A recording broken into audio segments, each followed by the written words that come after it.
ETS, who's a very well-known scholar who's been working, researching, has written many papers in the field of testing and assessment. Hope you already read his bio data, but I'm going to read it again just in case. Alexis Lopez is a senior research scientist in the Center for Language Education and Assessment Research at Educational Testing Service, ETS. His areas of interest include assessing English learners' language proficiency and content knowledge in K-12 public schools in the United States. His work at ETS has focused on developing more accessible content assessments, examining how technology can be used to improve classroom assessment, using formative assessments to improve teaching and learning, assessing young language learners, and examining the development and use of multilingual assessments. He earned a PhD in education with a certificate in advanced study in second language acquisition and teacher education from the University of Illinois at Urbana-Champaign. So thank you, Alexis, for being with us today. And I'm going to introduce as well the Professor Astrid Tangarife, who's going to tell you about the dynamic, and then we'll let Alexis go ahead with his presentation. Astrid. Good morning, everybody. Thank you for being here with us today. Professor Alexis, thank you very much again for accepting the invitation to share your expertise. We really appreciate your disposition to talk about to share your expertise in the field, specifically on this topic about language assessment literacy, which is a topic we should be concerned about as professionals, as language professionals. So we first, what we'll do is to listen to the professor. He has a presentation. You can take your notes, and if you have any question or concern, you can keep it for the end. When he finishes, we will open some space for questions and comments. So let's listen to the professor. All right, thank you, Astrid and Edgar. First of all, for the invite to give this talk, and for you guys to joining us today. I know it's kind of early in Colombia, like here at ETS. We never do morning meetings unless they start at 10. So thank you for coming, for joining us. Today I'm going to be talking, like Astrid said, about language assessments literacy. In particular, I'm going to talk about multiple paths for developing language assessment literacy, and particularly considerations for prospective language teachers. But it also applies for teachers who are in service right now. Just to give you an outline, let's see what it is. Oh, here we go. So an overview of the presentation.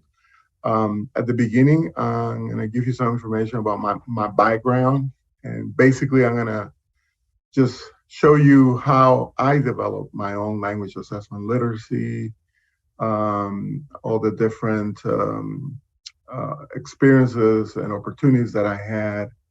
Then I'll talk about what language assessment literacy is, the different components of language assessment literacy, a way for developing language assessment literacy, and then intertwine with that, I'll give suggestions for how you can continue this endeavor of developing language assessment literacy. So, like I said, I'm going to talk about my own language assessment literacy path. And usually you start with pre-service and in-service. In my case, it was a little bit different because I started with in-service first.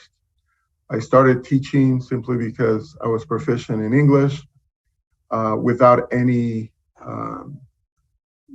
education about teaching or learning. And then after a while, I decided to get a degree in English, teaching English. So I did both at the same time, and then I continue with my in-service. In terms of language assessment literacy, I had minimal preparation. So when I was in school, I did not take any course on language assessment, and for other classes related to language teaching, very little mention of language assessment. So it was very minimal. And then at work, while I was working, there was a lot of professional development opportunities, but not a lot on language assessment per se. So I have very little knowledge about how to assess my students. So what did I do in terms of assessing my students? So basically, I use a lot of intuition. And for that, I use all the teachers that I had, even when I was in high school, at university, and I model the way they assess to do my own assessment. Also, a lot of recommendations from fellow colleagues, other teachers.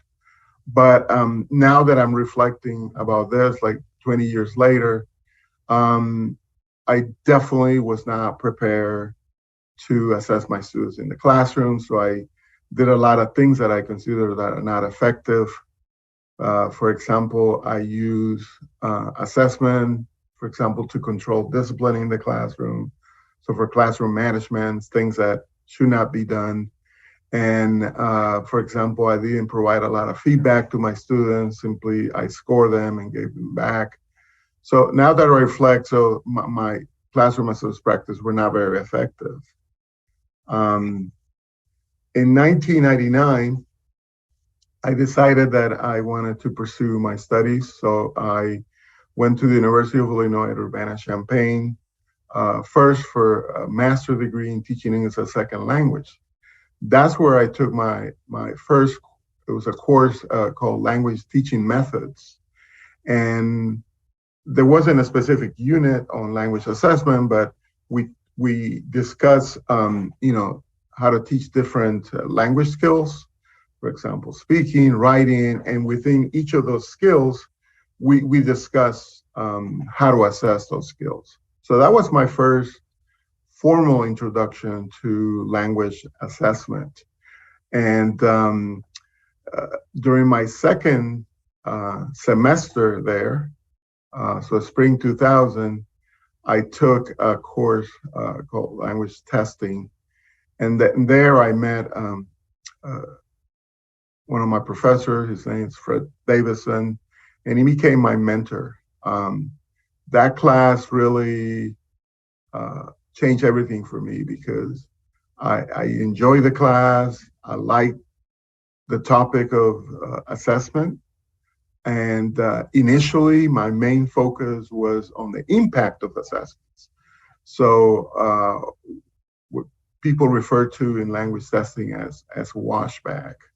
Then, like 2 years later, Ilana Shohami published a book called about the impact of tests, and that really had an impact on what I wanted to do. And so there at the University of Illinois, like I said, that's where I really began my language assessment literacy path. But it's not only through formal courses. I also had experience as a research assistant where I was working for a big project where the University of Illinois was working with the state of Wisconsin to develop a national test. This test is called the UdeA Access. Right now, it's used in like 37 states here in the U.S., K through 12, to assess the English language proficiency of English learners. Also, during the University of Illinois, I had the opportunity during one summer to do an internship at the Center for Applied Linguistics, or CAL, and it's based in Washington, D.C. And I was there working on creating a scoring rubric for the UdeA Access writing test. So it was a great opportunity for me to learn more about assessing writing. So I had opportunity to look at student responses based on the student responses, looking at the characteristics of the responses to come up with the scoring rubric. So that's a lot of opportunity. After I graduated from the University of Illinois, I went to, so I studied in the area of Washington, D.C., and I worked for a small testing company called Second Language Testing Incorporated. And here at this at this place, I started doing a lot of work on things that I never heard in my life, even in my courses. So for example, I had the opportunity to do an alignment study. I never had formal training on doing an alignment study. So it's basically, you look at the content of the test and you compare that with like a specific standard, and you see how aligned the content of the test are with a specific standard. So in order to do that, I had to, on my own, so read books and research articles about alignment studies. We also did validation studies. So I had to, like I said, do a lot of things on my own. So as you can see, a lot of my language assessment literacy development was through reading either books or either reading academic journals. So it wasn't just only what I learned at the University of Illinois. I also had the opportunity to, like I said, I'll do a lot of things that, like I said, were new for me, but all I had to do was simply get information about that. Now, to put this in a little bit of context, we're talking about this is early 2000s. So there were not a lot of resources online like we have right now.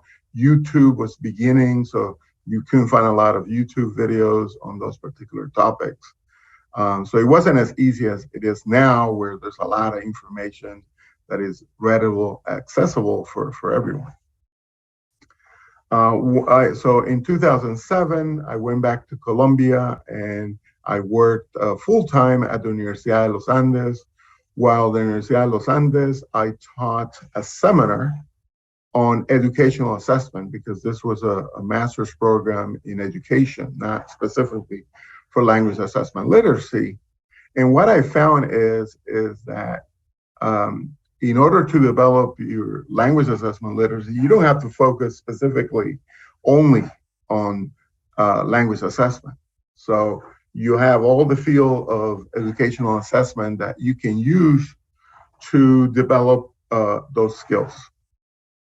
So I work with students who were assessing, for example, students in math, science, even physical education. And then at the University of Los Andes, I had the opportunity to create an assessment center. And so we work with different faculties, with different teachers, providing professional development on classroom assessment. So that was, like I said, opportunities for me to continue developing my language assessment literacy. I also taught at the Universidad de Caldas, la Universidad Surcolombiana, and UPTC en Tunja, their seminars on language assessment and evaluation for their masters in English teaching. So like I said, those were opportunities for me to continue developing my language assessment literacy.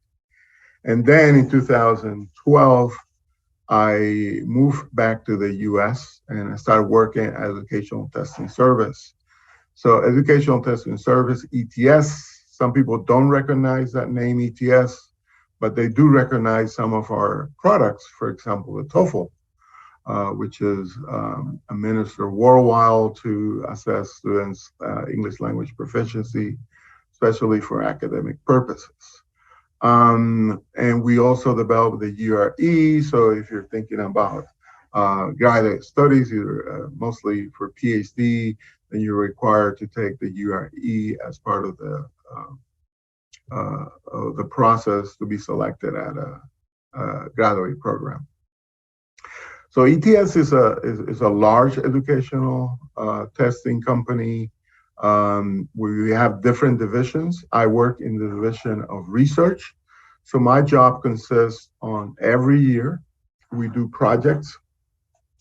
ETS identify specific areas that are important in educational assessment, and what we do is we propose projects to address those particular needs. But like I said, there are different divisions. There's a division called assessment development, and those are the ones that are in charge to actually write the items for all our different tests. But we also have a technology division, so a lot of things like scoring, like producing score reports and so forth are done in that division. We have another division that is in charge of all the statistical and psychometric analysis. So as you can see, it's very broad and highlights all the different skills that are related to language assessment literacy. So to summarize this that I've talked about is a couple of things. So one is that language assessment literacy is a continuum, language assessment literacy. It usually starts in pre-service, continues in service, but it never ends, okay? There's a lot of things that keep evolving, new ways to assess come up, so you have to always be on the lookout for those things and learning new things and keeping up with trends and so forth. So that's what I wanted to highlight with this particular part is, like I said, another thing that I wanted to highlight is that a lot of my language assessment literacy was not done through like formal professional development or through specific formal courses. A lot of that language assessment literacy was developed on my own. Like I said, through reading materials, to going to conferences, to doing my own work, and so forth. So why is language assessment literacy? As Astrid mentioned, that is a very important area. And I think like around 2010, it became really like a hot topic in not only in language assessment, but in educational assessments as well. So why is language assessment literacy important? So we want to be effective teachers. And in order to be effective teachers, I need to develop certain competencies, certain skills. And being able to assess my students is a very important skill. There's a clear relationship between teaching, learning, and assessment. So basically, assessment tells both teachers and students whether they're learning or not. So that is very important. So in order, like I said, to become an effective teacher, you also have to develop that assessment component. So language assessment is an integral part of language teaching professional competence. So that's why it's so important. So what does it mean to be literate in language assessment? And we're going to be talking about three different things. So the teachers who are language assessment literate can do three things. One is they can design and administer effective assessment activities. They can also interpret the student scores accurately. And finally, they can use those scores to make instructional decisions. So those three things, so designing assessment activities, interpreting the students' responses, and scoring them, And based on those interpretation or those scores, then you can you can use them to make, like I said, instructional decisions. And I want you to remember those three things, because those three things basically highlight what assessment is. So before I talk about what are the components of language assessment, I just want to talk about what educational assessment is in a nutshell. Like I said, we can't just not simply focus on language assessment. We have to look at educational assessment as a whole, but we have to understand there are unique things to language assessment. But you need that, like I said, big umbrella that kind of like guides you on different trends and so forth. So what is educational assessment? And generally includes three basic steps. So one is like I said a few minutes ago, assessment is important because it provides information both for teachers and learners, whether students are learning or not. So what do you do with educational assessment? You use it to collect evidence of student learning. The second step is that once you have that evidence, that you have to interpret it, you have to judge it.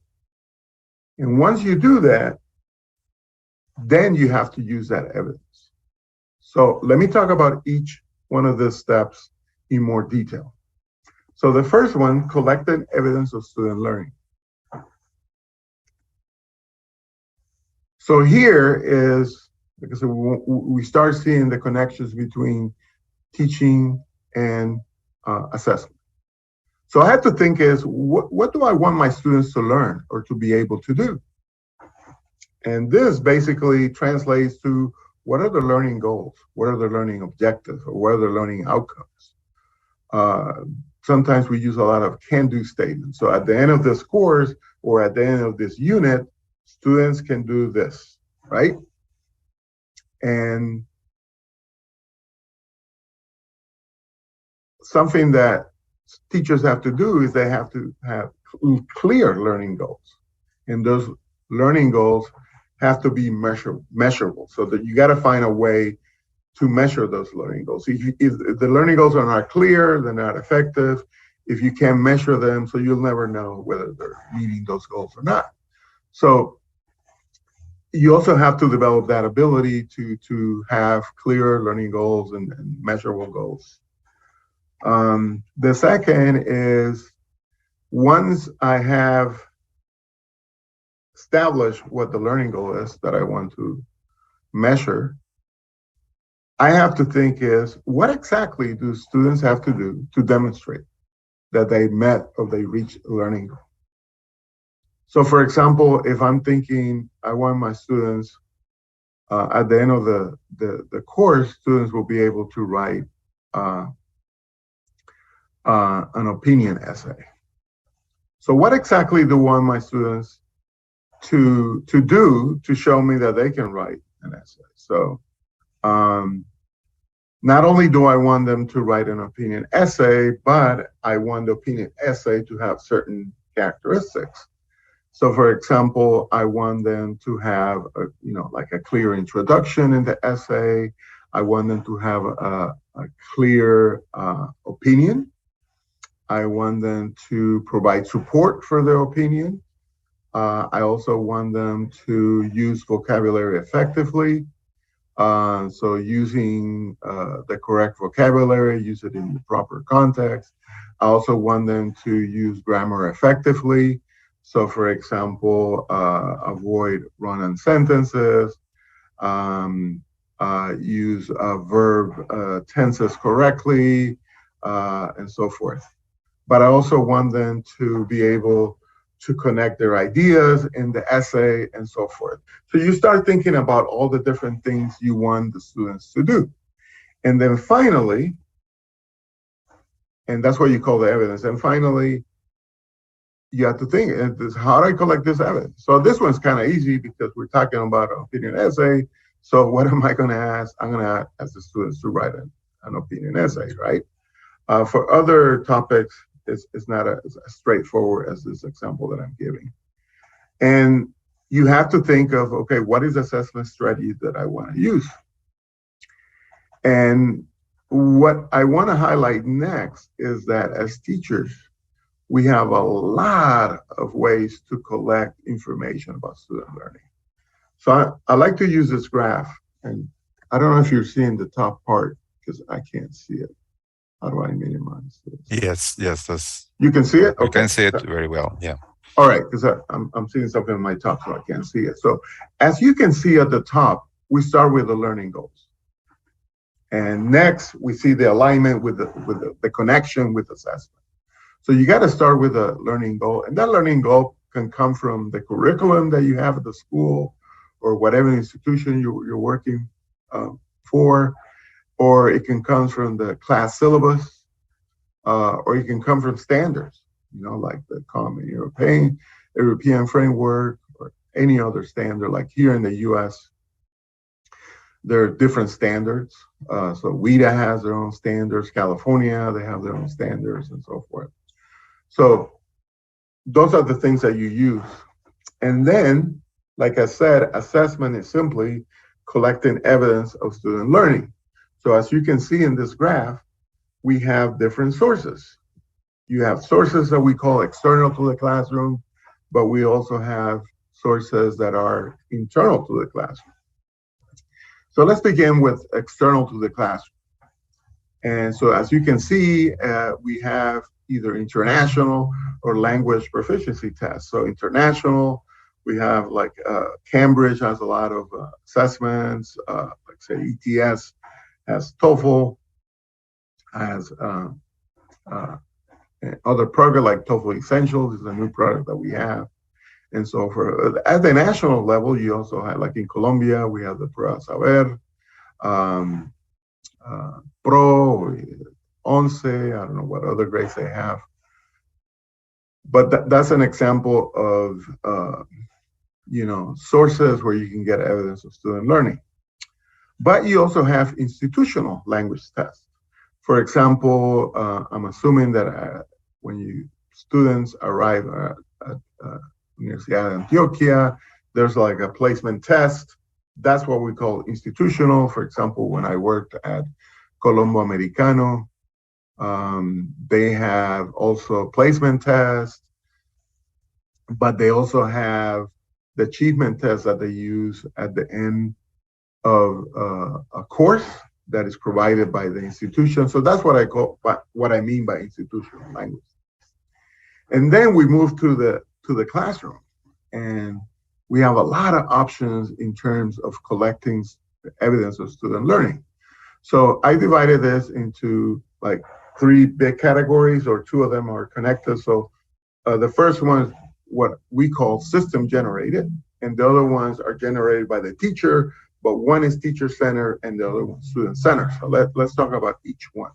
So system generated are assessment that the teacher can use, but they don't design this on their own. So either they adopt those assessments or they make some variations to them to use it in the classroom. So for example, it's very common in English teaching that you adopt a textbook, and nowadays textbooks will come with a lot of resources, including assessment that you can use, for example, end of unit assessments or end of year assessments and so forth. But there are also a lot of online resources that you can use. So there are online websites where you can get actual tests that you can use in your classroom. So there's a lot of ways to generate those assessments. And then, like I said, the other 2 are within one category that we call teacher-generated. So either teacher-centered, mainly because the student doesn't have a very active role in the assessment. It's simply a consumer of that assessment. So within the teacher center, we have 2 categories. So formal assessments, all these different things that we use, like final test, midterm, what in Colombia we call parciales, whatever that, like quizzes, projects, presentations, essays, a bunch of classwork that we do, even homework. It can be considered to be formal. But there's also the informal collection of evidence of student learning.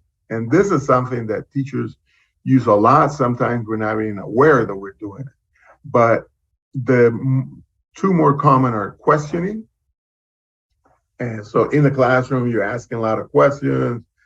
You analyze the student's response. You can listen to them. That communication could also be in writing, through chats, or through email, notes, whatever it is. So you're always collecting that evidence. Observations. So usually the students are working in class, either they're working in pairs, small groups, you're walking around the classroom, you're listening to them interact. You hear sometimes, oh, they're making these mistakes, but just a few students. It's most of the students. So you use that information to make decisions. For example, oh, I need to stop here, or after this activity, I need to do a reinforcement. I need to go and explain again. I need to give them additional exercises so they can do it at home. So you use it all, making all this decisions. I remember that as a teacher, I used to collect evidence through informal interactions, even outside the classroom. For example, in the cafeteria, when they're in recess, and because there was school policies that they could not speak in Spanish to us, so it was always in English. So you can, like I said, collect evidence of how they're using their language, second language in this case, or foreign language, English. And there are others, one that the teachers design, but they're called student center. And the reason they're called student center is because students play a critical role, a more involved, more engaged role in their own assessment. So the most common are self and assessment and peer assessment, but also portfolios. So portfolios is simply a collection of evidence that students can include, and you can give guidelines. So evidence that you can write an organized paragraph, so you include a text in your portfolio and so forth. So as you can see, as teachers, we're always collecting information. So what happens after I collect the evidence? I need to interpret, or I need to judge it. And what do I mean by that? Is that we have to make sense of the student performance. Usually, we have to make sense of the evidence in light of the intended learning goal. So we can't forget about that learning goal, okay? So we have to make, for example, a score. I'm gonna score this a 0 to 5. So what does a 5 mean? What does a 4 mean? A 3, a 2, a 1, and a 0. So it's gotta be clear. Is it, for example, high, intermediate, low? I need to have clear what that means in relation to the learning goal, but based on the student performance. So that's when you come up, hey, I want to know if they can use, if they can describe pictures. So how many pictures do I want them to describe? Is it just one? Is it 5? If I give them 5, how many do they have to describe appropriately, so I can make an inference that yes, they reach the learning goal that they can describe, or whatever it is, okay? And so basically what you're doing is getting information is, do the students meet the expectations that are highlighted in the learning goal? So, right, so what do the students know or understand, or what can they do? What inferences can I make of this evidence? Like I said, can they do it or not? So what's the difference between a 3 and a 4? So if it's a 4, you say, yes, they can describe pictures. What's the difference between a 3? So that has to be clear. And then also when you're interpreting and judging the evidence, you can also make the decision, you know what, I don't have enough evidence to make any inferences, therefore I'm going to collect more evidence. And so that's also a possibility. And like I said, finally, Like I said, we collect the evidence. We have a myriad of ways to collect that evidence. And I interpret the evidence. Now I have to use that evidence. And I'm going to show you a list of, it's not a comprehensive list. This is just examples of things that usually teachers do with the evidence. So the most common one is that you assign a grade or a mark or a score, whatever you want to call it. You can also use it to determine a language proficiency level. Like I said, high, intermediate, low, or C1, he's a B2, whatever it is, right? Since we have the learning goal, determine where the students are in relation to the learning goal. Do they exceed the learning goal? They just met the learning goal? They didn't meet, but where are they? Are they close? Are they far? So you can use that evidence to make those decisions. You can also use the evidence to evaluate student progress because you're assessing continuously, so you can make sure, are they making progress? Are they getting better? You can also use that evidence to identify students' strength. Like I said, it's not only to identify what they're not doing right. You can also use that to show, hey, you can do this well, and you can share that information with the students.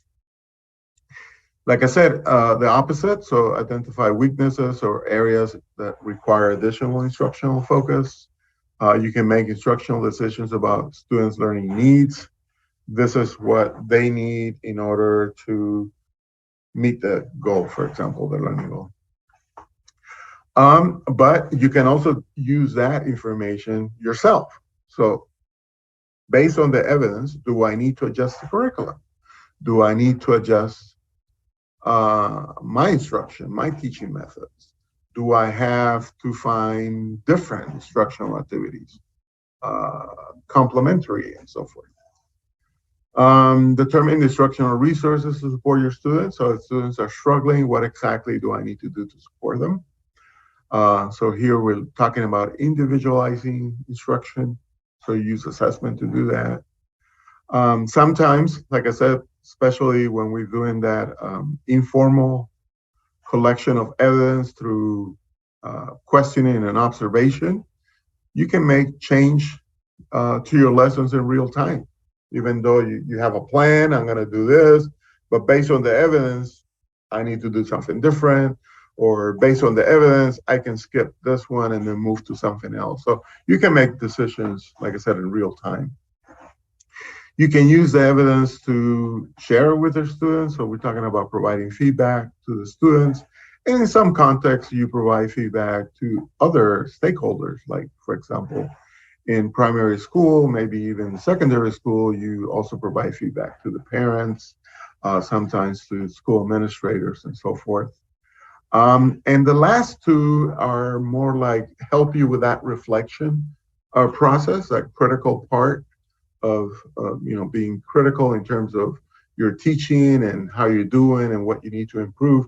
So you can use that evidence to also assess your teaching effectiveness and also to reflect on your own teaching practice. So it's more like a self-assessment of your own teaching. Okay, so remember those three things. So collecting evidence, we have a lot of ways to do that. We have to make sense of the evidence. So what does it mean? How do I interpret it? And then once you do that, I have to use it, right?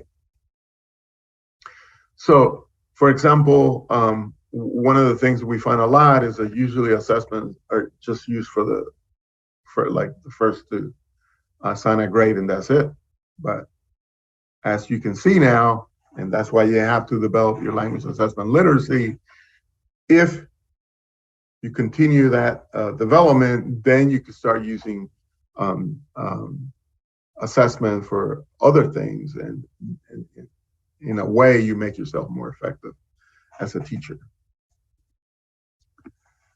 Now, what is the problem? And the article that you read mentioned a couple of those problems, but one of the problems is that when we look at classroom assessment practices of language teachers, man, they're all over the place. I think it's difficult to find teachers that do exactly the same way. So you go to one class, they assess or use assessment in this way. You go to another classroom, they're using this. So there are many different ways. And some of the factors that influence those assessment practices we have is your own, beliefs as a teacher. So you do certain things because that's your belief, but also you do certain things based on your experiences as a teacher, based on professional training and development and of your language assessment literacy. Okay, so that's why we want to highlight the importance of continue with that development.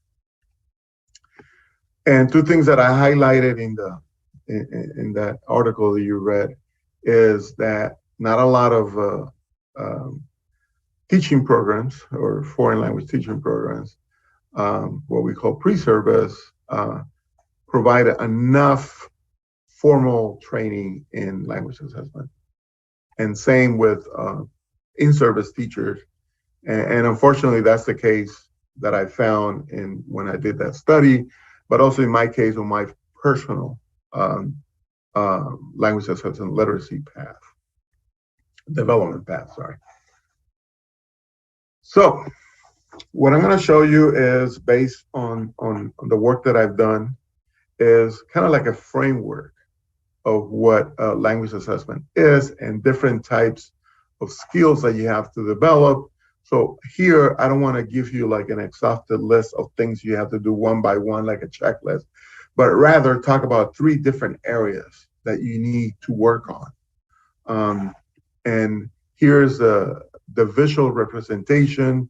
So we have disciplinary knowledge, which is very important. Educational assessment knowledge. Like I said, we can't just work in a vacuum. But like I said, there are things that are unique to language assessment. So we also need that language assessment knowledge. So let's talk about each of these 3 components. So by disciplinary knowledge, and I'm going to give you an example of how important this is. For us as language teachers, the disciplinary knowledge is teaching and learning a second or foreign language. So SLA, bilingualism, bilingual education, and so forth. Okay. For a math teacher, it would be related to math, engineering will be different, and so forth. So when I was in Colombia, I was hired by this company that wanted to create a certification test for people that work, will be the equivalent to Wall Street here. So people that trade and so forth. And they wanted to create this test so they can figure out whether they can do it or not, if they have the knowledge to do that. So when I met with them, I said, I can help you with the assessment component, but I don't have the disciplinary knowledge to figure out what exactly the content or what you need to assess. So I work with a team of people from that industry to come up with what exactly is it that you want to test takers to show. So you can make judgment whether they are able to work in that field. So together with their disciplinary knowledge, with my assessment knowledge, we work together to create this test. Now, in the case of classroom assessment, you need that disciplinary knowledge, okay? So you need that on your own. So what are examples of teaching and learning, having the knowledge of teaching and learning a second foreign language? Here, like I said, I have a list here, but like I said, it's not exhaustive. So you need to be knowledgeable about different approaches. And the most common nowadays are like communicative language teaching, task-based learning, but you also have things like CLIL, like content-based learning or computer-assisted language learning or bilingual education and so forth. So all those different approaches, you need that knowledge, because if you work in a school or an institution that has a communicative language teaching, you need your assessment to reflect that approach. If it's task-based, you need your assessment to reflect that approach. So that's very important. So when you start about thinking, hey, I'm not learning a lot about, I'm not developing, remember all the different classes or courses that you're taking right now, that you're going to take in the future, or if you already graduated, what are some of the courses that you took where you learn about all those different approaches. Second is specific language skills, which is makes language assessment unique. So language skills like reading. How do I teach reading? How do English learners learn how to read? And same for listening, speaking, writing, grammar, vocabulary, pronunciation, and so forth. So for example, in reading is, what type of text do they read? How do I select text? How do I simplify a text? What kind of questions do I ask? What are some of the skills that I need to assess in terms of reading, comprehension, and so forth? So those are very important. Same with listening, what kind of listening passages, how long those passages are, looking at what makes a listening passage more complex than another one. For speaking, you have like a monologue versus a conversation, or the topic of speaking. What do you focus on speaking? So, for example, it could be pronunciation, but it could also mean organizing the ideas or the grammar, or how organizing the sentences and so forth. So those are important skills, okay? In order for me to, for example, create a assessment for writing, I need to know what writing is. If I don't know what writing is, how writing is taught, how students develop their writing skills and so forth, and what are the important aspects of writing that I need to include in the assessment, then it will be difficult for me. And I can have all the experience you want in creating an assessment, but if I don't have the disciplinary knowledge, it will be very difficult. Other aspects is type of learners. So for example, young language learners, how do you teach young language learners? You take all those considerations for assessment. And you have other type of, for example, adult learners. What are the difference between adults? So what are the things you can do in assessment for adults that you can do and vice versa? So you need all that knowledge. What happens when you have students who have mixed levels? So I have a class, and in that class, some are high performers, others are low performers. How do I balance that assessment so that it's appropriate for all of them?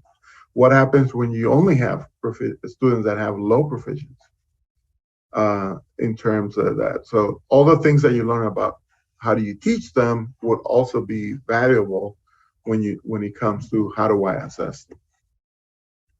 Another aspect could be the context. So is it an EFL context? Is it an ESL context? Is it a context where it's teaching academic English, or ESP, English for specific purposes? Again, there's a lot of things in this disciplinary knowledge that you have to learn about. And like I mentioned, when I talk about my own path, is that not everything needs to be taught in pre-service or in service. A lot of things have to do with you continue reading, keeping yourself up, update with all the different things that are happening in all those different fields. Okay. The second one, educational assessment, and here I'm just going to highlight latest trends.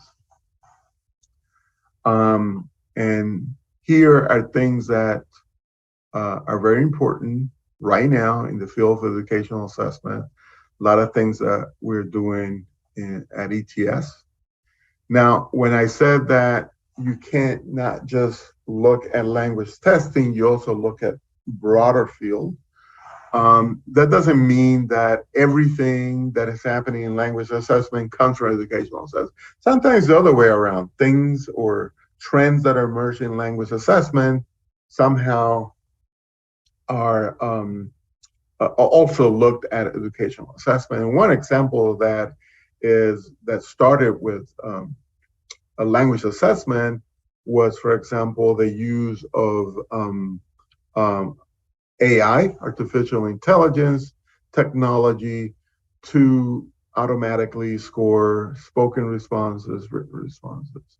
So a lot of things, a lot of work in that field Now they're looking at educational assessment as, for example, speaking and writing is used in those areas as well. So I'm just going to talk about, like I said, latest trends. One thing that is going on right now, and I mentioned at the beginning, is the connection between instruction and assessment, or teaching and learning and assessment.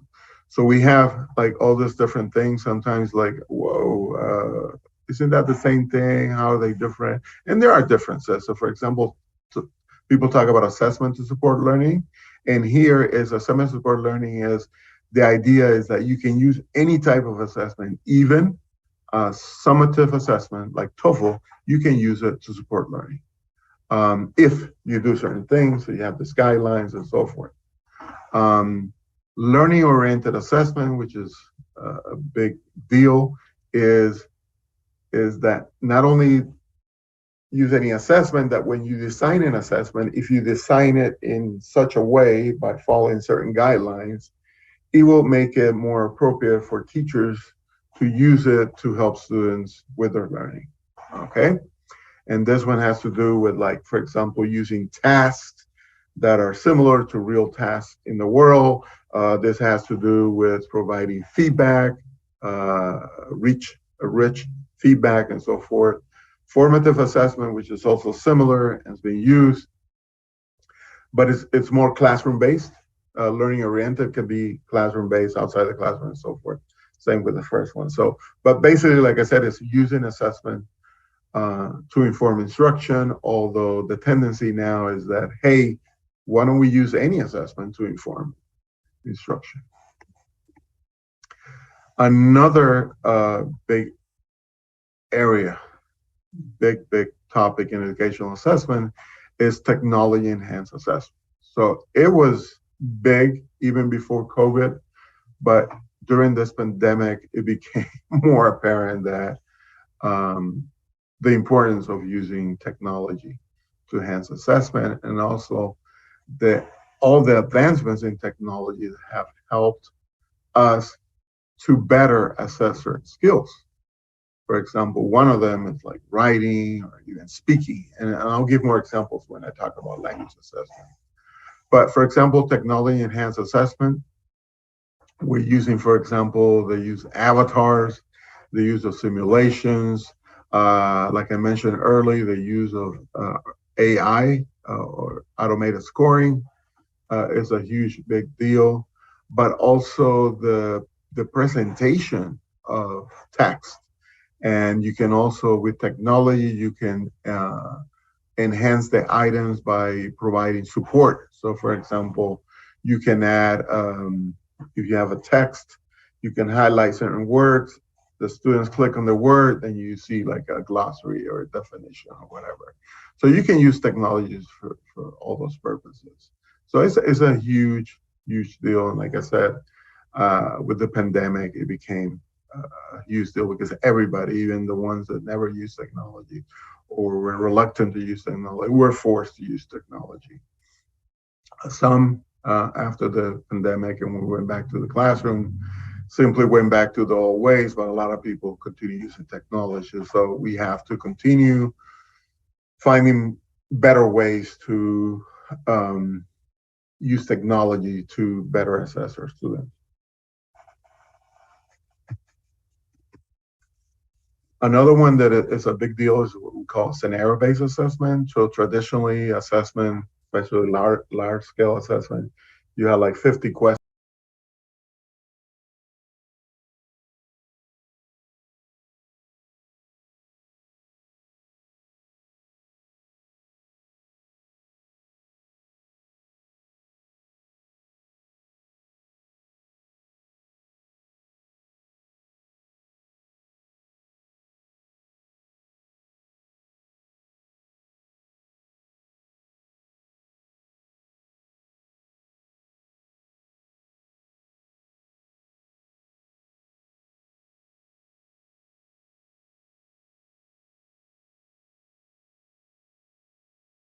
In favor of junk food versus no junk food in schools, for example.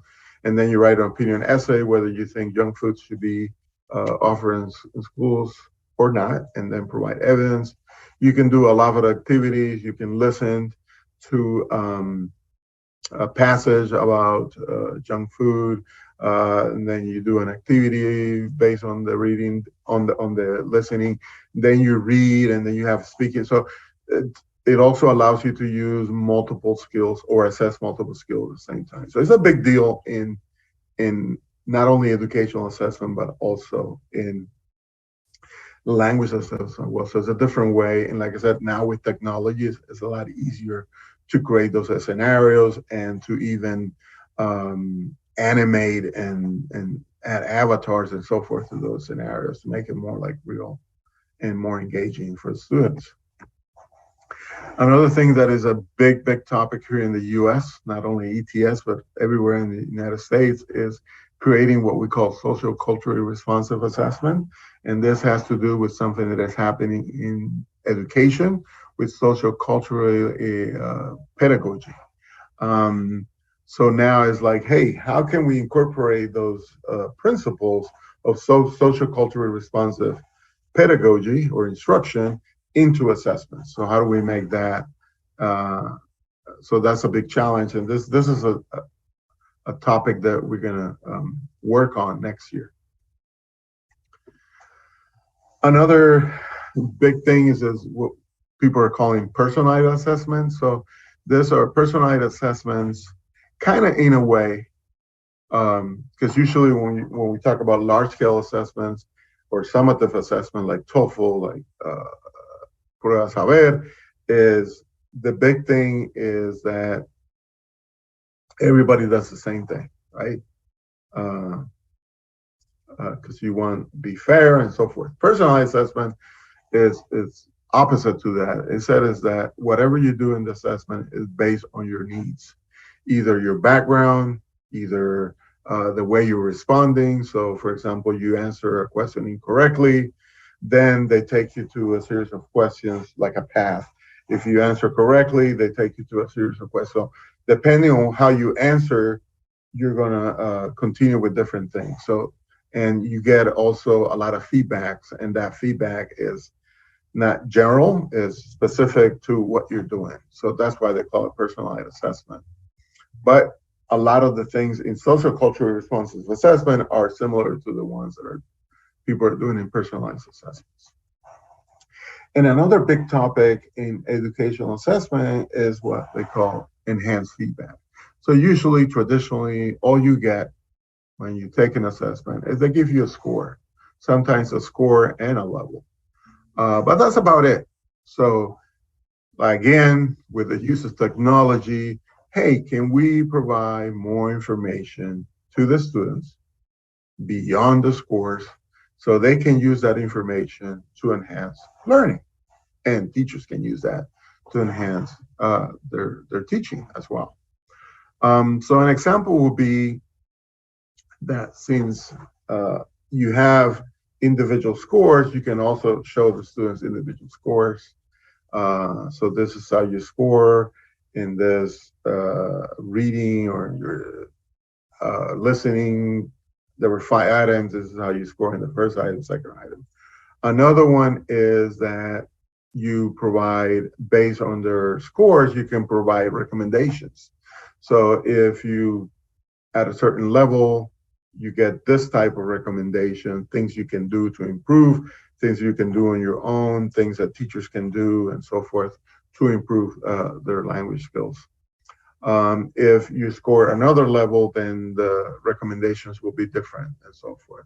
So like I said, another way is to provide what called immediate feedback or live feedback. So you answer the question and you get feedback immediately. So that's another way to enhance feedback. But like I said, it's all done through using technology. One thing that I forgot about technology is that there's a specific area in language teaching named CALL, which is Computer Assisted Language Learning. And then there's assessment within CALL. That's another huge area. There's a lot of journals, there's a lot of books about how you can use assessment using technology. And now let's talk about language assessment. Like I said, we talk about disciplinary, and this in our case is language teaching and learning. Then we talk about general educational assessment, latest trends. Now let's talk about language assessment, latest trends. Okay, one is, for example, assessing language skills. There's new trends like, and you can see this from an assessment in the back in the 90s, 80s, that writing was assessed indirectly by, for example, giving you a text. The text has errors, and all you had to do is identify the errors and correct them. Nowadays, I don't think anybody assesses writing indirectly. Is directly by asking you to write different types of text. So as you can see, things evolve, change, different approaches and so forth. Just to give you an example, speaking, the big question that people still try and do a lot of research is monologic versus dialogic tasks. By monologic, I mean that basically what I ask you to do is a monologue. You just talk to yourself, just talk to, not talking to a specific person, there's no response and so forth. A lot of speaking tests are monologic. So look at the picture, describe it, read a lot of text, so forth. Versus dialogic.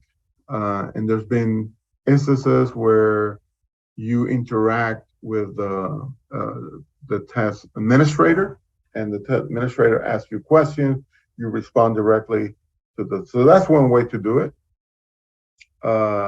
Some tests, for example, Cambridge has tests where instead of doing the speaking individually, you do it in pairs. So they ask you to interact with the other student. There's some pros and cons. For example, what if they have different levels? If one, doesn't respond, how do you react, so forth. But now with technology, I guess technology drives a lot of the things.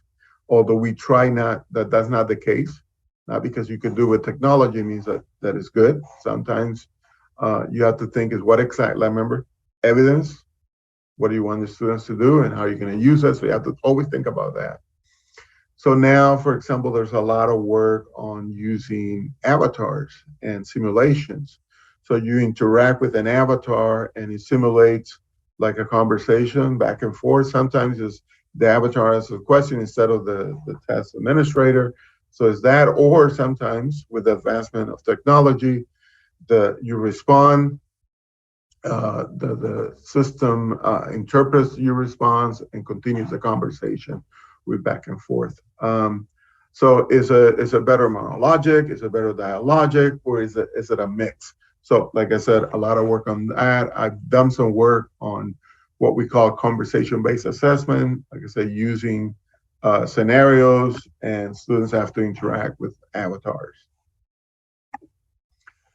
Another one is that's very specific is assessing integrated skills. And as you can see, this is very common now that you combine two. For example, you ask someone to listen to a passage and then respond by speaking, or you can read the text and then you can write, or you listen to a text, read a text, and you respond by speaking, or you read and then you speak and then you write. Here is one of the big challenges is interpretation. You remember you have to interpret the results since you have two skills. If you listen and then speak and you can't speak, what interpretations can you make about the listening? Is it because the students could not understand the listening passage, or they don't have the speaking, or is it both? So like I said, it's harder to interpret and, like I said, make sense of the information.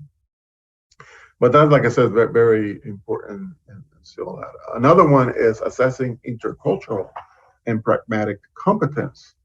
So here is assessments where, and like I said, this is where scenario-based assessment is very important because you use a lot of simulation, like, hey, you're meeting with your boss, or you answering this email to your boss. So it's different if you're answering to someone who has a rank above you, whether it's a peer or someone who's under you in terms of rank. So they look at different ways or intercultural, writing an email, certain way to do that.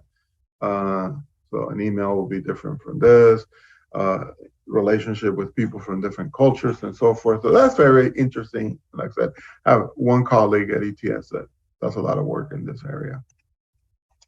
Another one that is very, like I said, 2016, there's been like 2 different journals with special issues. There's been special sessions at international conferences looking at assessing multilingual competence. Again, the importance of disciplinary knowledge. So in order to assess multilingual competence, you have to determine, well, what do we mean by multilingual competence so I can assess that. So I've done a lot of work on multilingual competence, looking at what multilingual competence is in different ways. Here we're using a lot of work from Ofelia Garcia, trying to embed translanguaging this type of assessment. So like I said, very important topic nowadays. Another one that is very important, like the latest trend, is a lot of work on assessing young language learners. If you look at the literature, there's not a lot. So a lot of people working on this.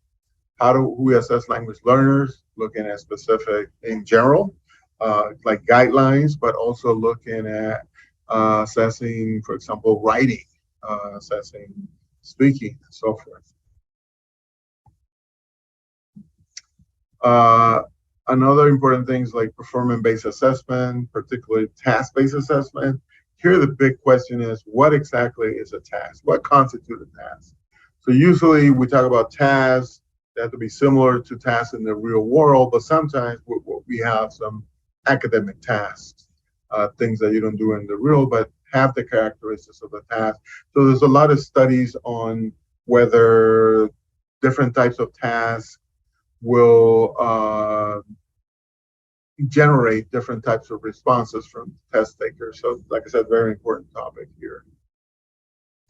Scaffolding and supports. So how do we support language learners in the assessment? One typical example is students with very low English language proficiency, and this is the case of many students in public schools in Colombia when they take the Prueba Saber. So how can we support them so they can take the test? Some supports include, for example, providing the directions in the home language, in this case, Spanish. Other supports is like, to write, I'm gonna give the students some graphs so they can do the planning and they can see the connections between the different components, different ideas in the essay, or you can give them a word box with keywords that they can include in their text.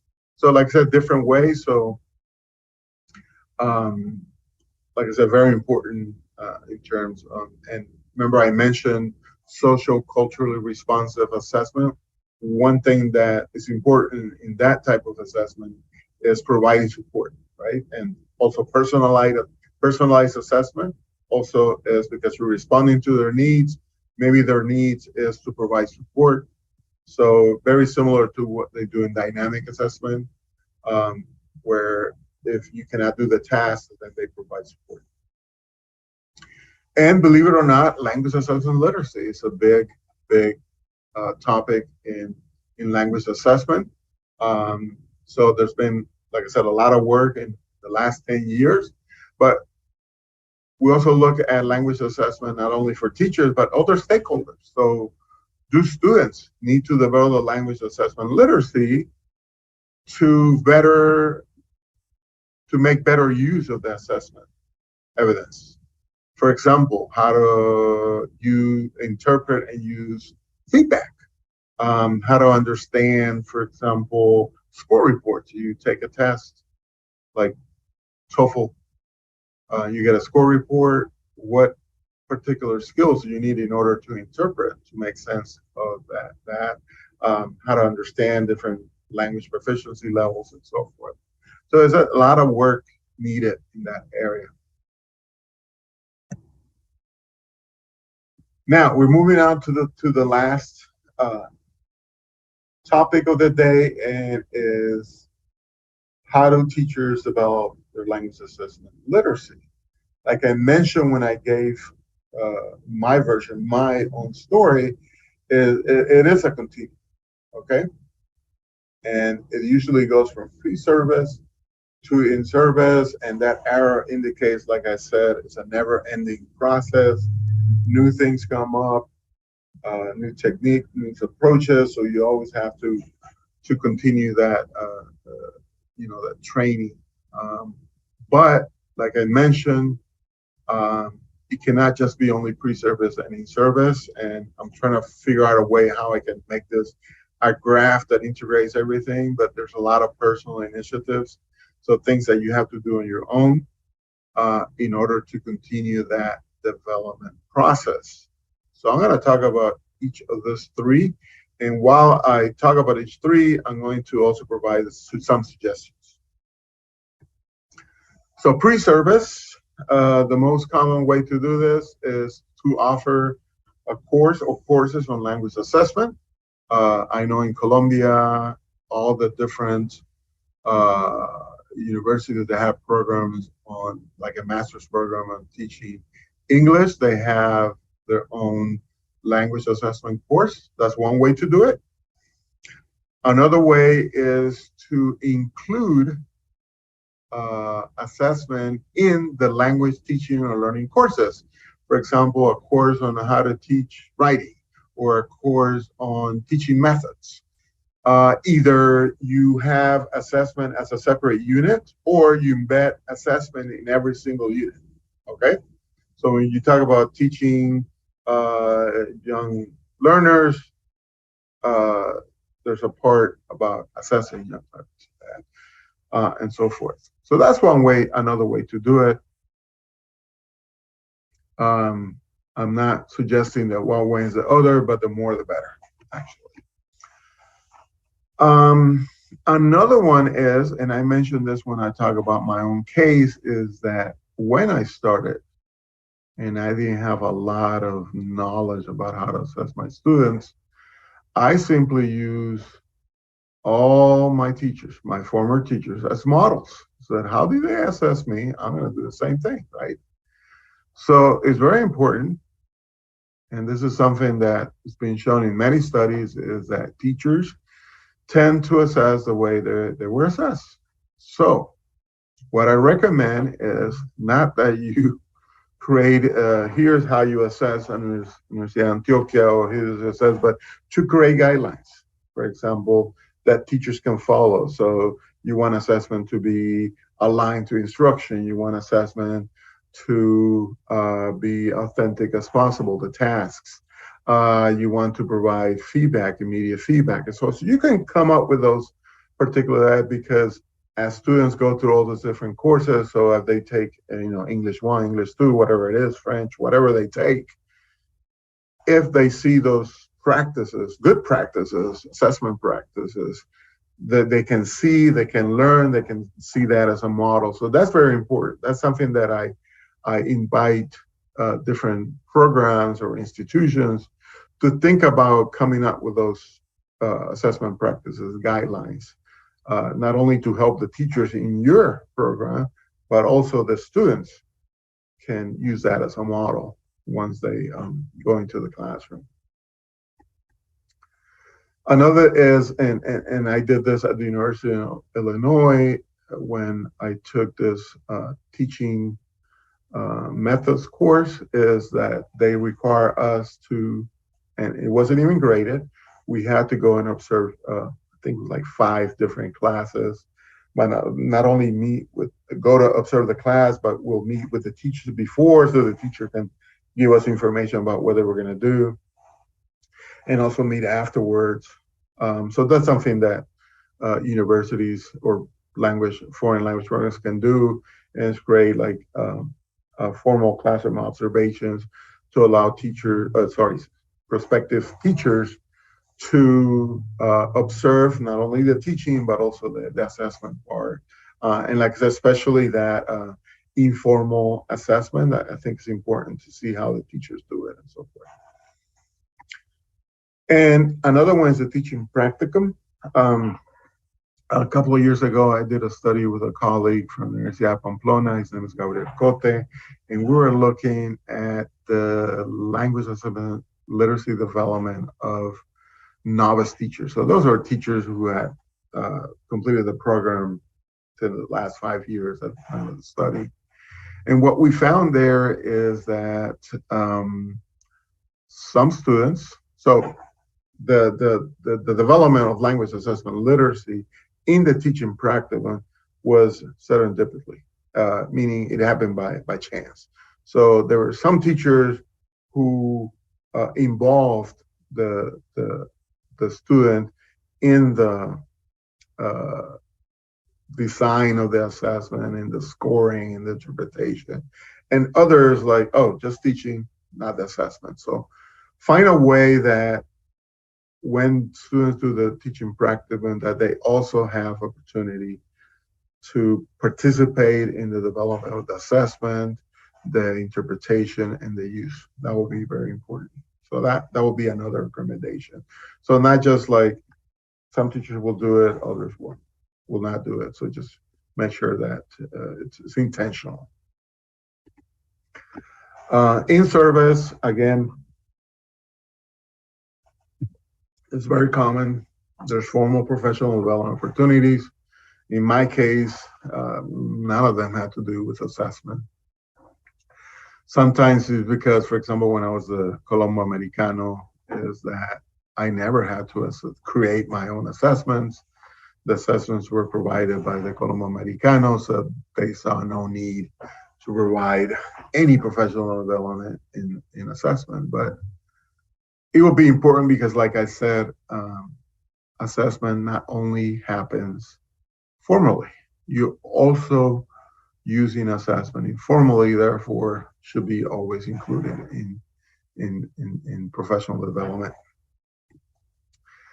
One thing that I recommend that is very important, we even do that at ETS, is to create community of practice, basically where you're just sharing knowledge sessions.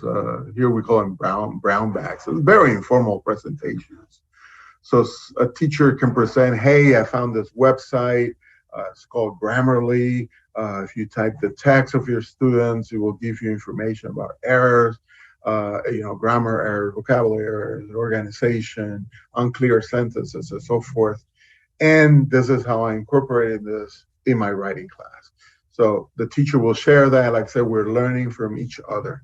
I think these are phenomenal. If you can do this, for example, in University of Antioquia, where you do this community of practice, not only for the teachers in the program, but you send that to students, I think that will be a great opportunity to, like I said, enhance or work on developing their language assessment literacy skills. Another one is to create mentoring programs. For example, you intentionally pair a new teacher or a novice teacher with a more experienced teacher, or even the coordinator, the English coordinator, and the English coordinator just serves as a mentor, either provide guidelines, revise your assessments, and so forth. So that's something that can also be done. Usually not done, but I think opportunities to do that. Sometimes it doesn't have to be like a mentor, but you can collaborate with a peer and you get together, either you develop the assessments together or you'll revise the other person's assessment and the other person will revise your assessment and provide comments. So like I said, a way to collaborate, create those, like I said, those community of practice in that way. And work experience is very important, but again, you can have a lot of experience, but if you're doing something wrong, if you're using assessment that really do not provide a lot of information about the learning goal and so forth. So if you're keeping that over and over, that doesn't mean that you're going to do it better. So that's why I put work experience with critical reflection. You have to be very critical. Hey, am I getting evidence of the learning goal? Is the learning goal clear? Do I need to find another way to do I need to combine different strategies to get the evidence I need? How do I interpret the evidence before? So you need to be very critical in that sense. And then finally, we have personal initiatives. Like I said, critical reflection is at the top. Always questioning. Is there a better way I can do this? Am I getting the evidence that I need and so forth? So you have to be very critical and find better ways to assess your students. You have to be a consumer of all the different resources, not only printed, so books, journals, and so forth, but nowadays there are a lot of online resources, but again, you have to be critical of what the resources are, because like there's so many different resources. There, for example, you can go to the websites of different tests and they'll give you sample questions. They'll show you sample questions. They'll talk about how the test was developed and so forth. So you can have an idea what kind of text the students read and so forth. YouTube has a lot of resources. So they have talks. We have webinars nowadays. So a webinar in Asia or a webinar in the US, and anybody can access. All you have to do is register. So you have to be on the lookout for all those different things. Because as I said, there's a lot of resources. You have to be always reading and researching, finding better ways, different ways to collect evidence of student learning. Professional conferences, that's another option. No, ayer bien, Like I said, now with YouTube, muchacho sometimes Héctor they nos colaboró record bastante. presentations for a conference and they make it open to the public. So like I said, you'll find a lot of different interesting llevando a cabo pues talks, la transmisión TED Talks, whatever it is, even el software que tienen ustedes. Videos of classroom, actual y todo estuvo muy bien, todo el mundo estaba en lugares distintos. So very important. Yo estaba aquí en mi casa. For example, I understand y los profes también estaban en next lugares month, distintos. Asocopi has a conference in Medellin. That will be a great opportunity for you si tenés to attend. Like I said, even if you sessions about teaching and learning, like I said, that's part of the language assessment. This will be every single session about assessment, but also keep developing your nos ayudó bastante ahí y me ayudó bastante antes, ¿cierto? Another opportunity is further studies. Like I said, the internet now has so many different things. Here at ETS, we started developing online courses, and what we found is there's a lot of online courses. Some are free, some you have to pay, but there are a lot of things that you can take. You can even get a certificate. Que conmigo puede ser más fluido. I remember this. There's a lot of platforms that offer, even from y en la defensa, big name que la tuvimos el miércoles, like I said, sometimes you have to pay, nos fue muy bien. It's free. For example, I know that what is it? The British Council sometimes offers certificates about language testing and so forth. There's a lot of resources and opportunities, and even you can go with like a formal, like a master's program. Like I mentioned, most of the master's program in teaching English will have a specific course, and like I said, the opportunity to also, for example, do a research on assessment, classroom assessment, whatever it is, through your master's thesis, and a PhD as well. So a lot of opportunities. So I'm going to stop it here. I don't know if you have questions. So Astrid, I don't know how do you want to do this? Professor, thank you very much for such an interesting presentation. Yeah, now it's time for you to, if you have any question, any concern, or any comment for the professor, feel free to ask. or if you feel more comfortable writing down the question or the comments, I can read it.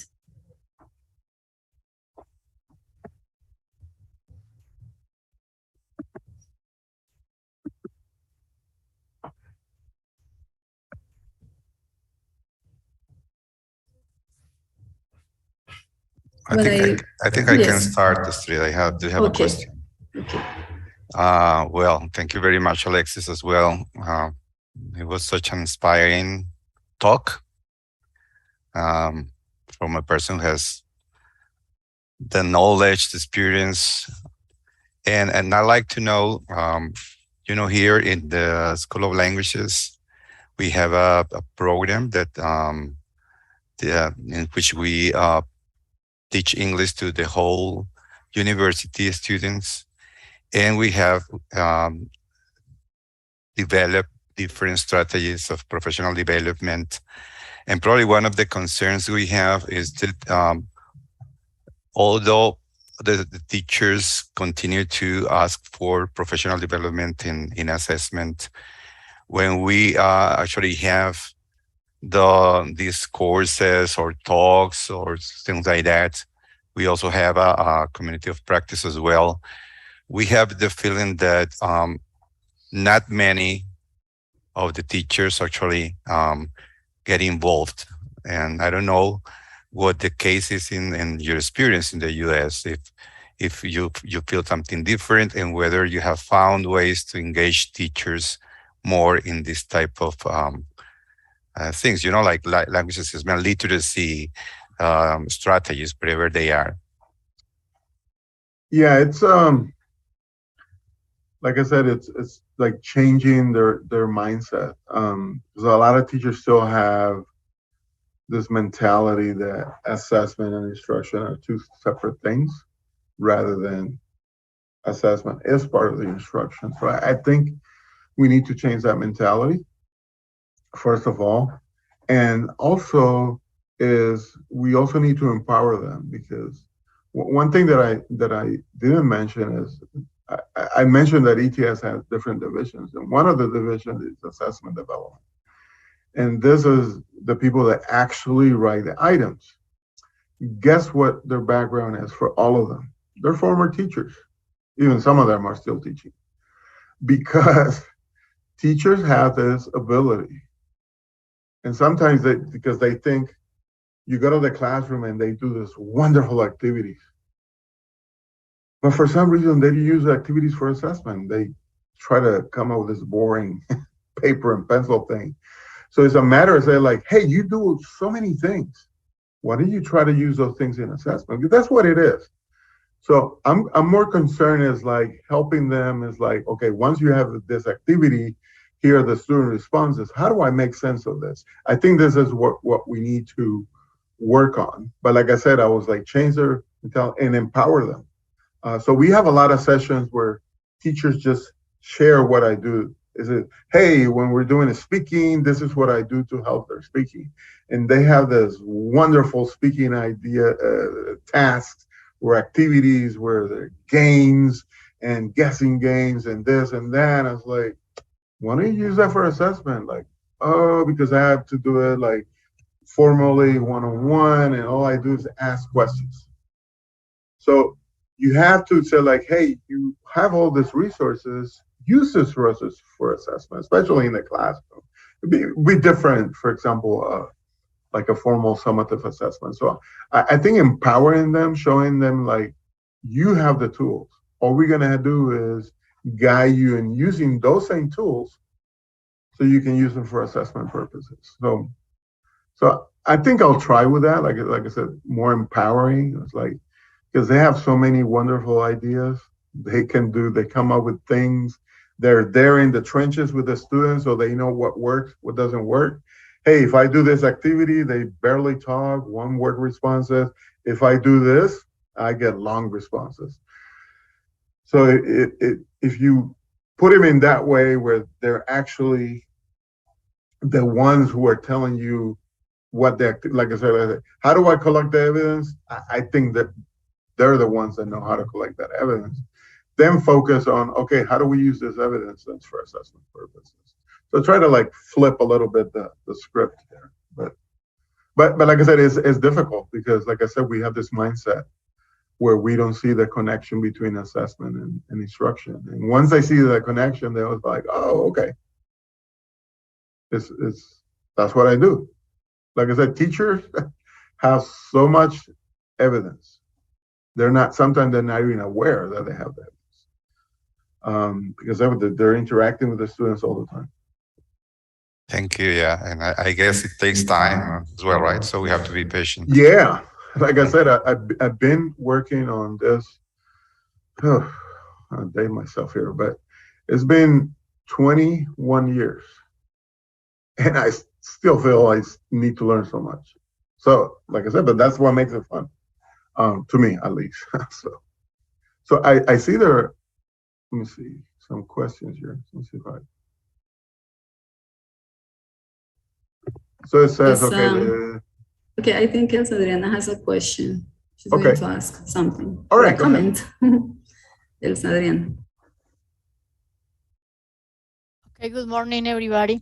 Thank you for this invitation. And thank you, Alexis, for this talk. It was really interesting and very necessary. I think that everyone needs to get awareness of this, but I think that the most who needs that awareness gain is administration, because when you say something is difficult or many things are difficult, I think that it's a matter of policies. As you, many teachers, many professors have been studying and practicing, putting into practice knowledge about assessments, evaluation, testing, and so on. As, for example, we in the evaluation center at the university. Of course, experience is really important and we have to make emphasis on that. But again, I insist, so the administrators are to know about this because, for example, in service and pre-service teachers, yes? So for pre-service teachers, this is really valuable as for us, but I mean, for them, they are starting this path of knowledge, of literacy related to assessment. And as you said, knowledge about assessment is a never-ending path, yes? As you said that you have studied a lot, but of course there are many things that we don't know yet. And so for pre-service teachers, this is interesting and they get high expectations because they think about fairness, transparency. They think about constructability. Okay, don't use those concepts, but everything related to what you explained to us. But they do it with enthusiasm, motivation. But what happens is that concerning the time consuming, concerning the practicality, so to what extent they can do reliable testing practices or assessment practices if time is a great concern, money is a great concern. So they have to accomplish the program, the syllabus, and they have to do as the program mandatorily says, yes. So my point is how to get awareness on those who really need it, because I think that many of us teachers in service, pre-service, researchers, we are kind of passionate studying and learning about this and trying to implement it in our courses, just trying because it is not that easy as you say. Thank you. No, yeah, and yeah, I don't think I have the answer to how do we get policymakers and school administrators to think about how to improve language education, especially given a lot of the limitations that you mentioned. For example, public schools where you have 2 hours a week, each hour is 40 minutes. I mean, what can you do that time? So it's a matter of, like I said, starting with the learning objectives. Just make sure those learning objectives reflect their reality.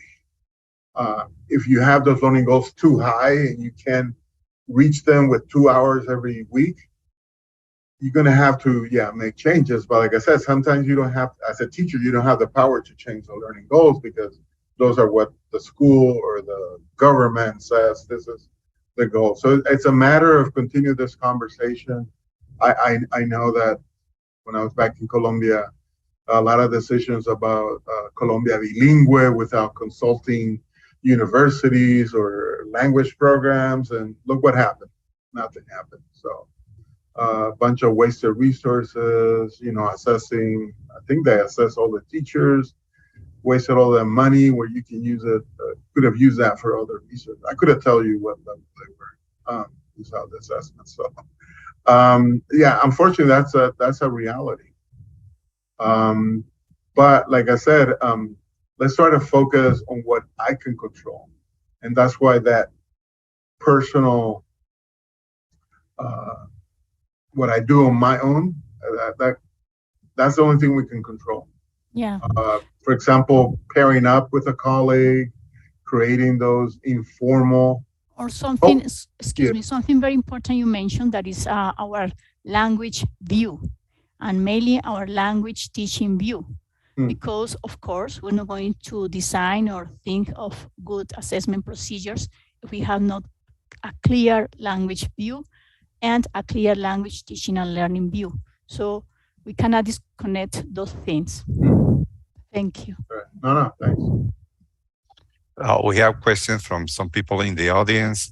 I will ask them to open up the microphones and read them if they want. So first of all, we have Juan Carlos Montoya. If you want to ask the question yourself, Juan Carlos.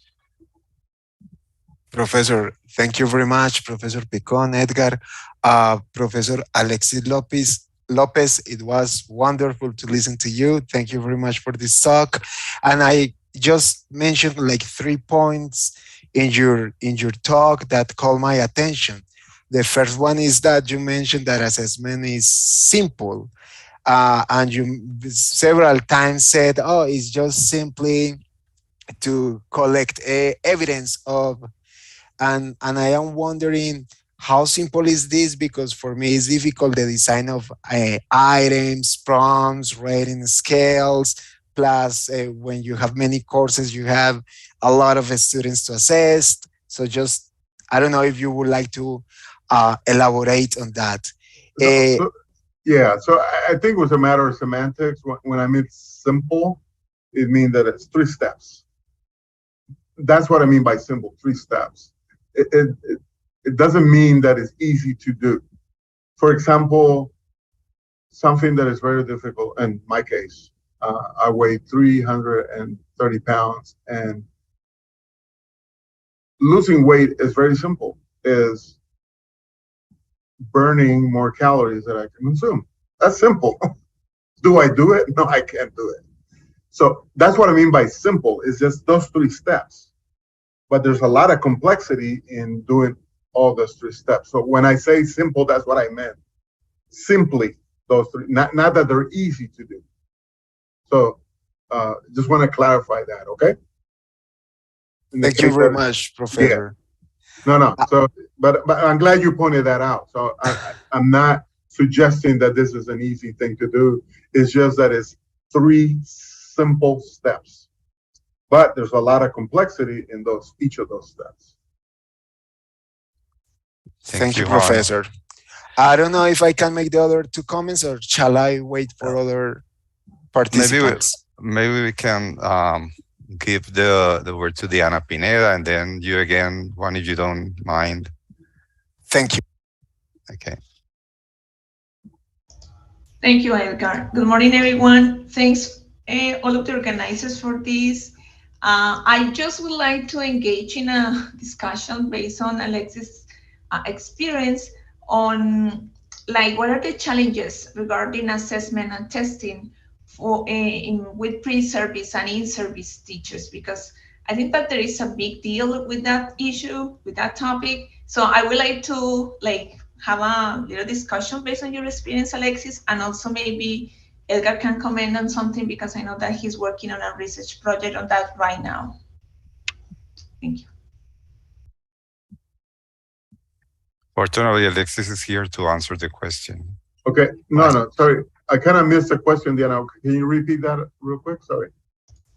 Yeah, I'm just interested in knowing your thoughts about the challenges for pre-service and in-service teachers regarding assessment and testing.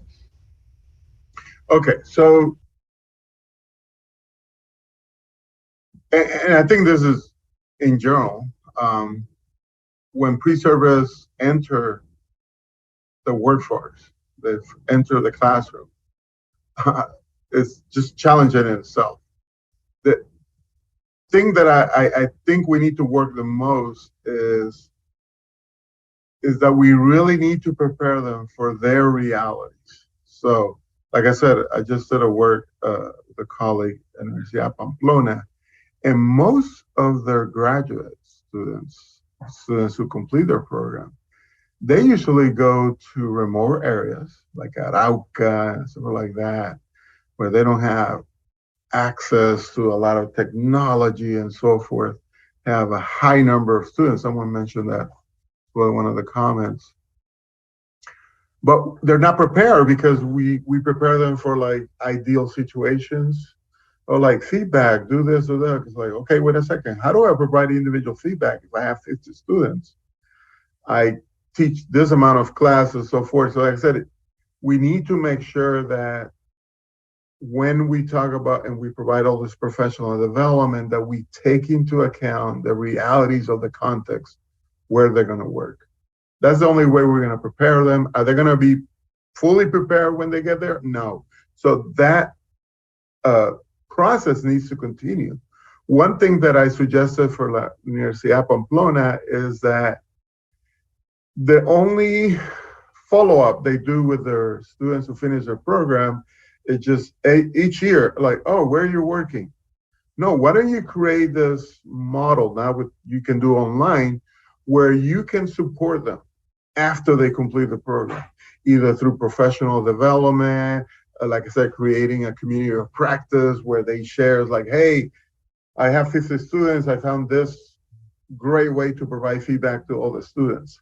So they can help each other. So there are different ways, but are they going to be fully prepared once they enter the classroom? Never.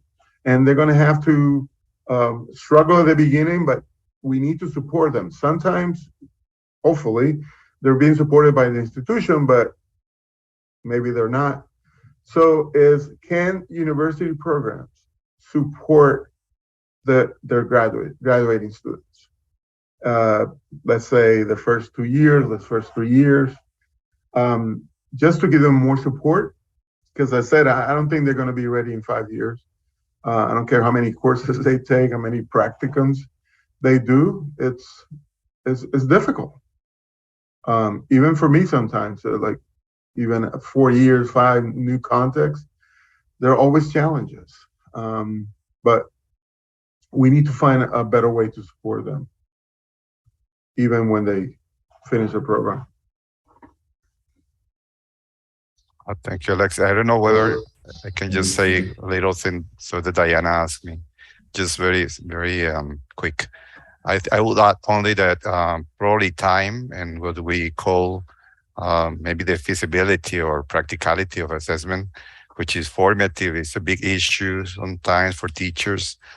And I think it will be good if the people who design curricula thought about assessment is part of the whole process and not something that happens at the end. Because, you know, when what we find many times is so much content to be covered that teachers don't actually have, or sometimes it's because they also consider that assessment is going to be something practical or needs to be something practical at the end. So I believe that institutionally we need to think about that as well, so that the teachers understand that assessment is integrated to teaching, but at the same time that the program, the design of the curriculum is thought in terms of what being real, like actually what the students need, what time they need in order to develop, so that we can also think about this is when we need to also assess in the time that we need. Sorry, probably I took longer than I thought. Astrid, You I also have a comment and a question.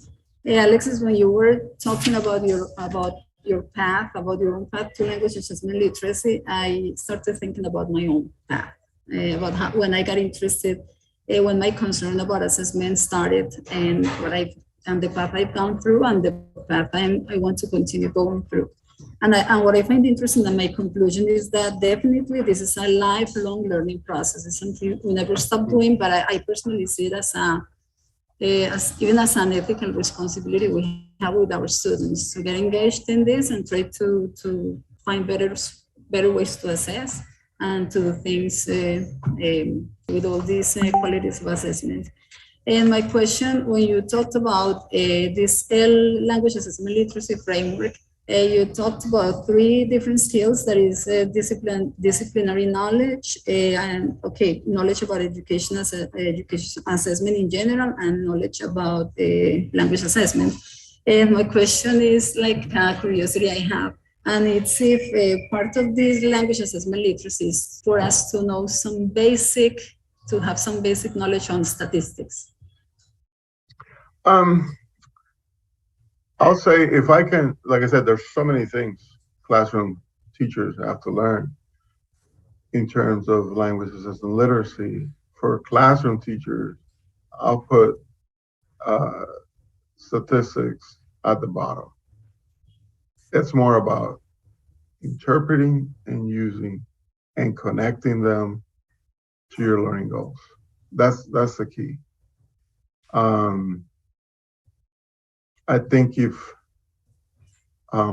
here in my case, like I said, we have a division of psychometricians and people that data analysts. If anything is complex, I just go with them and they'll do it. I just need the knowledge of what I need. I don't have to do it myself. What are some basic statistics? It's like one of the things that teachers always ask me is like, I don't know how many questions to ask. And I said, give them as much opportunity as possible to demonstrate that they can do something. If you only ask 1 question, they get it wrong, that's it. If you give them 2 questions, then they have 50-50 chance. So if you give them 10, so I'm using statistics here, probability and stuff like that. So in that sense, very informal ways to use statistics. So like I said, you want them, give them a lot of opportunities to demonstrate what they can do. In that sense, a lot of numbers we use arbitrarily, like in Colombia, I remember if it's 0 to 10, 6 is the passing grade. But if I ask you, what the hell is the difference between 5.9 and a 6? Nobody, I mean, yes, 1 decimal. But what is the difference in terms of learning? Like if I'm describing a picture and I get a 5 and a 6, it's got to be a clear difference. So like I said, like minimal, a student who can describe a picture can do this. And all I do is give them an activity and just use the evidence is, did they do this? Yes. They didn't do it, then I can assign a grade later. But that's the basics. Is what is the minimum they have to do to show me that they can do something? They can describe all this language functions. So they can support an argument. They can describe a picture. They can get information. They can ask questions, whatever it is. So it's got to be clear. So I said, like, can they ask questions? And there's only one item. It's like, God, they miss it, that's it. If you give them 10 and they miss 1, that's a 9. That's a lot. So statistics in that sense, but like descriptive and all that stuff, I think more if you want to create reports for the parents. I mean, that's a skill that's very important. Even for you, tendencies, like what percentage of students are having problems with the past tense? That's very simple statistics. That's all you need to use. But like I said, I think Anybody has that, I think. Oh, have that knowledge. 80% of my students that I still have to figure out how do I help those 20% of my students. I can do additional activities for them. I can give to everybody. If it's 100%, then I can move on to the next topic. If it's 30% that only demonstrated that means I have to do something else. So statistics in that sense, percentages, just to figure out tendencies in your classroom. But other than that, I think it's minimum for like classroom assessment. Classroom assessment, yeah. You don't need to find the reliability or anything. There's different ways to look at reliability in classroom assessment. So is my scoring or my grading system clear? Is it transparent? Do the students know what I'm doing? Do they know how they get the 6? And by that I said, like, hey, there are 10 questions. Each one is worth 1 point. That's knowing where you get the 6. So to get a 6, you have to answer 6 correctly, right? If you say high level, intermediate level, and low level, okay, what do I need to do to be high? What do I need to do? So those things need to be clear. So I always recommend use rubrics. And rubrics not only need to be used for assessment, but if you do classroom activities, also use the rubrics. If you do self-assessment, use the same rubric. If you do peer assessment, use this. So hopefully, and like I said, unfortunately, sometimes like teachers like silos. So I use my rubric, the next teacher uses a rubric. Hopefully you can all agree to use the same rubric so there's clarity even across classes. So I don't think statistics is needed for classroom assessment in that sense. If you're going to do other things, if you're going to do research, you're actually going to develop like a summative assessment, that when statistics kicks in. Other than that, it's just very minimal, very simple, descriptive. Thank you so much, Alexis. We have 4 minutes left, and I know you have some things to do there, probably at 10, right? So I don't know whether there is an interesting question here, but I was thinking. Maybe we have time for another one, yeah. Yeah, well, there were 3, but I think this one was not answered so far, so I'm going to read it. It's Hernan's question about students should also have certain knowledge regarding LAL. What's your opinion about that? Definitely. I mean, and it's not like we're formally, we're developing your language and science literacy, but there's certain information that they need to understand. For example, rubrics, how do rubrics work, their levels, what the level means, and so forth. So it's very important. Like I said, one thing that we're looking at ETS is language assessment literacy for different stakeholders. So it's not only students, but at certain levels, parents also need to have certain skills to understand what those assessments mean. And administrators, sometimes administrators have no clue what's going on. So they also need to develop their languages of literacy. So yes. But students, yes. For example, and like I said, it's things that are concerning. So like how to use self-assessment, peer assessment, how